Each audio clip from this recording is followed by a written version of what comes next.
कसगाव येथे जळगाव चांदवड महामार्गालगत असलेल्या नालीवरील वरचे ढापे ठिकठिकाणी तुटल्याने पादचाऱ्यांसह लहान मुलांना गंभीर धोका निर्माण झाला आहे।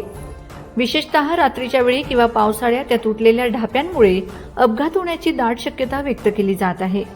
तसेच महामार्गालगतच्या गटारींची गेल्या अनेक दिवसांपासून साफसफाई करण्यात आलेली नसल्याने गटारीतील पाणी सर्रासपणे महामार्गावर वाहत आहे।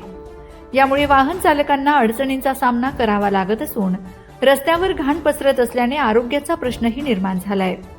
या गंभीर समस्यांकडे संबंधित अधिकारी जाणीवपूर्वक दुर्लक्ष करत असल्याचा आरोप स्थानिक नागरिकांकडून केला जात आहे। वारंवार तक्रारी करूनही अद्याप कोणतीही ठोस कारवाई झालेली नसल्याने नागरिकांमध्ये तीव्र संताप व्यक्त होत आहे।